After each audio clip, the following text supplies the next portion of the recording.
अस्सलामुअलैकुम वरहमतुल्लाहि वबरकातुहू। उम्मीद है बच्चों आप सब खैर आफियत से होंगे।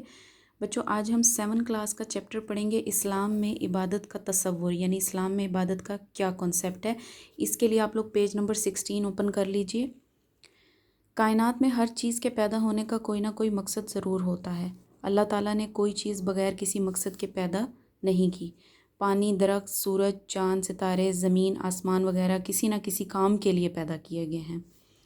अल्लाह ताला इंसान अल्लाह ताला की बेहतरीन मखलूक और इस कायनात का एक अहम हिस्सा है। इसलिए इंसान की पैदाइश का भी एक मकसद मुतय्यन यानी मुकर्रर किया गया है। मीनिंग साथ ज़रूर लिखिएगा, मुतय्यन यानी मुकर्रर किया गया है, और वो अल्लाह ताला की इबादत है। इंसान की पैदाइश का क्या मकसद है? अल्लाह ताला की इबादत। अल्लाह ताला का इरशाद है, वमा खलक़तुल जिन्न वल इंसा इल्ला लियअबुदून, सूरत अज़्ज़ारियात की आयत है। और तर्जमा, और मैंने जिनों और इंसानों को इसलिए पैदा किया कि वो सब मेरी इबादत करें। दूसरी जगह इरशाद रब्बानी है, वअबुद रब्बका हत्ता यअतियकल यकीन, सूरतुल हिज्र। तर्जमा, और अपने परवरदिगार की इबादत किए जाओ यहाँ तक कि तुम्हारी मौत का वक्त आ जाए। यानी मौत आने तक क्या काम बताया जा रहा है? अल्लाह ताला की इबादत करना। अल्लाह ताला के इन इरशादात से ये सबक मिलता है कि हम अपनी ज़िंदगी अल्लाह ताला की इबादत में गुजारें। इसलिए इबादत का मफ़हूम जानना ज़रूरी है। इबादत का मफ़हूम नेक्स्ट हेडिंग है, हर मज़हब में इबादत का तसव्वुर मौजूद है। इस्लाम में इबादत का मफ़हूम बहुत वसी है। वसी का मतलब है बड़ा है, ज़्यादा है, खुला है। ये चंद मखसूस अमाल, यानी ये कुछ गिने चुने ख़ास अमाल तक ही महदूद नहीं है। मसलन नमाज, रोज़ा, हज वगैरह तक महदूद नहीं, बल्कि ज़िंदगी के तमाम कामों को अल्लाह ताला के हुक्म के मुताबिक और रसूल अल्लाह सल्लल्लाहु अलैहि वसल्लम के तरीक़े के मुताबिक सरअंजाम देना इबादत है। नमाज, रोज़ा और हज अहम इबादतों में से हैं और इस्लाम के अरकान में से अहम रुकन भी। लेकिन सिर्फ़ इन्हें इबादत समझना सही नहीं, बल्कि और ये भी इबादत हैं, लेकिन इनके अलावा और कौन कौन से काम इबादत हैं? दूसरों को मुस्कुरा कर मिलना, बूढ़े शख्स को सड़क अबूर कराना यानी पार करवाना, प्यासे को पानी पिलाना और रास्ते से रुकावट दूर करना भी इबादत है। वक्त पर स्कूल जाना और असबाक पाबंदी से पढ़ना। असबाक सबक की जमा है, पाबंदी से पढ़ना, उस्ताद की बात मानना, दोस्तों से मिलना, मेहनत मजदूरी करना, तिजारत करना, दफ्तर में जाकर काम करना वगैरह। ये सारे अमूर क्या है? अमर की जमा है। अमर की जमा है और इसका मतलब है काम। ये सारे अमूर यानी काम इबादत का दर्जा रखते हैं। आप सल्लल्लाहु अलैहि वसल्लम ने एक और मौके पर इरशाद फरमाया, कुल्लु मारूफिन सदक़ा। सही बुखारी में से ये हदीस ली गई है। इसका तर्जुमा है, हर अच्छा काम सदका है। इसी तरह आप सल्लल्लाहु अलैहि वसल्लम ने यह भी फरमाया, तर्जुमा, ईमान की 70 से ज़्यादा शाखें हैं। ईमान की 70 से ज़्यादा किस्में हैं, शाखें हैं। इनमें से अफजल यानी सबसे बेहतरीन और अच्छी कौन सी है? ये कहना ला इलाहा इल्लल्लाहु पढ़ना है। और सबसे कम दर्जे वाली कौन सी है? कि रास्ते से किसी तकलीफ़ देने वाली चीज़ को हटा देना। ये हदीस सही बुखारी और सही मुस्लिम दोनों हदीस की किताबों के नाम है, उनमें मौजूद है। इस्लामी तालीमात के मुताबिक बड़ों का अदब करना, छोटों पर शफ़क़त करना बहुत बड़ी नेकी है।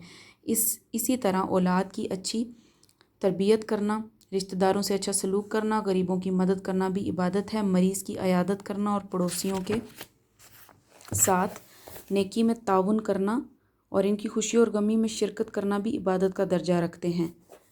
हलाल रिज़्क़ की तलाश नेकी और इबादत है। नबी अकरम सल्लल्लाहु अलैहि वसल्लम का इरशाद है, तलबु कसबी हलाली फ़रीदतुम मिन बअदिल फ़रीदा। मसनद अहमद, सही ये हदीस की किताब का नाम है, उसमें से ये सही हदीस ली गई है। तर्जुमा, फ़र्ज़ अदा करने के बाद जो हमारी ड्यूटीज़ होती हैं उनको पूरा करने के बाद जो हमारे फ़राइज़ होते हैं उन्हें अदा करने के बाद सबसे अच्छा काम कौन सा है? रिज़्क़ हलाल की तलाश भी फ़र्ज़ है। कि फ़र्ज़ अदा करने के बाद रिज़्क़ हलाल की तलाश फ़र्ज़ है। अपने फ़राइज़ जो भी ड्यूटीज़ हैं वो पूरी करके एक और फ़र्ज़ क्या है हमारा?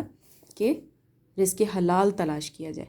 गर्ज़ हर अच्छा काम जिससे अल्लाह ताला की रज़ा मकसूद हो, हर अच्छा काम जिससे अल्लाह ताला की रज़ा मकसूद हो, यानी अल्लाह ताला की खुशी हासिल करना हमारा मकसूद हो यानी मकसद हो, वो इबादत का दर्जा रखता है। अलबत्ता इस बात का ख्याल रखा जाए कि इसकी वजह से दूसरे अहम फ़राइज़ मुतासिर ना हो।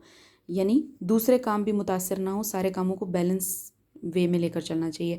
ایسا نہ ہو کہ انسان رزق حلال کی تلاش میں ایسا مشغول یعنی مصروف ہو کہ وہ نماز روزہ زکوٰۃ وغیرہ چھوڑ دے۔ ایسا بھی نہ ہو کہ انسان نماز روزے میں ہی اتنا مشغول یعنی مصروف رہے کہ دیگر عبادات یعنی دوسری عبادات جو ہیں ان سے غافل ہو جائے، یعنی انہیں بھول جائے، لاپرواہ ہو جائے، بلکہ دونوں میں اعتدال یعنی بیلنس قائم کرے، دونوں کو درمیانے راستے پر، دونوں میں میانہ روی کرے۔ عبادت کے تقاضے، ہر عبادت کی روح ہوتی ہے، زندگی کے ہر شعبے میں یہ روح ظاہر ہونی چاہیے۔ مثلا نماز کی روح ہے کہ اللہ کے سامنے بندگی کا مثلا نماز کی روح کیا ہے کہ اللہ کے سامنے بندگی کا اقرار کرے۔ جب نماز کے ذریعے بندے نے اللہ کی بڑائی کا اقرار کر لیا تو یہ عملی زندگی میں اللہ تعالیٰ کے مقابلے میں کسی مخلوق کو بڑا نہ مانے۔ اسی طرح روزے کی روح مصیبتوں میں صبر و استقامت دکھانا ہے۔ استقامت اپنی جگہ پر جمے رہنا ہوتا ہے۔ اگر مصیبت کے وقت بندہ ہمت ہار دے تو یہ روزے کی روح کا انکار ہے۔ اسی طرح دوسری عبادات ہیں، چنانچہ زندگی کے سارے معاملات میں عبادت کی روح کے مطابق عمل کرنا چاہیے۔ پیارے نبی صلی اللہ علیہ وسلم کی زندگی سے ہمیں یہی سبق ملتا ہے۔ ہمیں چاہیے کہ عبادت کا درست مفہوم سمجھیں، اس کا صحیح معنی سمجھیں اور اس پر عمل کریں تاکہ ہم دنیا اور آخرت میں کامیاب ہو سکیں۔ جزاک اللہ۔